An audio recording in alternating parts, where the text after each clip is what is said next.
एखादा गुन्हेगार वारंवार सुटत असेल तर चूक नेमकी कोणाची? कायद्याची, व्यवस्थेची की आपल्या शांततेची?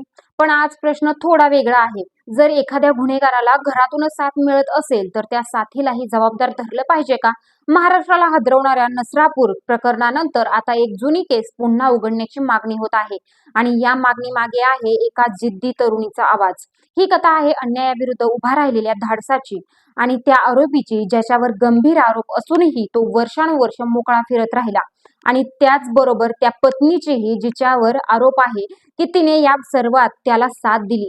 पाहूया सविस्तर. नमस्कार, मी आरती. आपण पाहत आहात आझाद मराठी.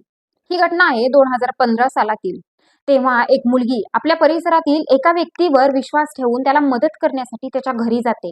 आरोपानुसार भीमराव कांबळे नावाच्या व्यक्तीने टीव्ही चालू करून दे या बहाण्याने त्या मुलीला वारंवार बोलावलं, तब्बल 10 ते 15 वेळा, आणि याच दरम्यान तिच्यावर अत्याचार करण्याचा प्रयत्न केल्याचा आरोप आहे.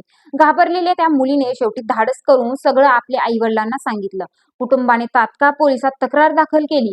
केस कोर्टात पोहोचली, पण इथून पुढे न्याय प्रक्रिया थांबलेलीच दिसते. आरोप असा आहे की भीमराव कांबळे एकाही तारखेला कोर्टात हजर झाला नाही. पण याहूनही गंभीर आरोप म्हणजे त्याच्या पत्नीने त्याला सतत पाठीशी घातलं आणि त्याला केसमधून बाहेर काढण्यासाठी मदत केली. गावातील काही महिलांनी सांगितलं की आम्हाला त्याची खूप भीती वाटायची. त्याने कोयत्याचा धाक दाखवून एका आजीवरही अत्याचार केला होता. इतकंच नाही तर या व्यक्तीवर प्राण्यांवर क्रूर वर्तनेचेही आरोप आहेत. कुत्र्यावर, शेळ्या, कोंबड्यांवर अत्याचार करणे तसेच प्राण्यांना फाशी देणे ही त्याची विकृत मानसिकता असल्याचं गावकरी सांगतात. सर्वात धक्कादायक म्हणजे त्याच्या स्वतःच्या भावाच्या मुलीवरही त्याने अत्याचार केल्याचा आरोप आहे आणि हे सर्व त्याच्या पत्नीला माहीत होतं असंही बोललं जात आहे. पण तिने कधीच त्याबद्दल कुणालाही सांगितलं नाही. त्याबरोबरच तो जेलमध्ये गेल्यानंतरही त्याला बाहेर आणण्यासाठी त्याची पत्नी प्रयत्न करत होती. भीमराव कांबळे महिलांना पकडायचा प्रयत्न करायचा, तो झाडामध्ये लपून बसायचा असेही आरोप आहेत. यामुळे प्रश्न आता अधिक गंभीर झाला आहे. जर गुन्हेगाराला घरातूनच संरक्षण मिळत असेल तर अशा लोकांवरही कारवाई व्हायला हवी का? दरम्यान या व्यक्तीला याआधीही 4 वर्षांची शिक्षा झाली होती.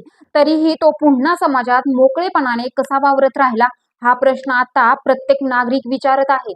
नसरापूरमधील 3 वर्षाच्या चिमुरडीच्या प्रकरणाने पुन्हा एकदा सगळ्यांचं लक्ष या विषयाकडे वेधलं आणि याच पार्श्वभूमीवर 2015 मधील एक पीडित मुलगी पुन्हा पुढे आली. ती म्हणते, माझ्यासोबत जे झालं त्याला न्याय मिळायलाच पाहिजे आणि अशा लोकांना थांबवलंच पाहिजे. तिने ठामपणे जुन्या केसला पुन्हा उघडण्याचा निर्णय घेतला आहे.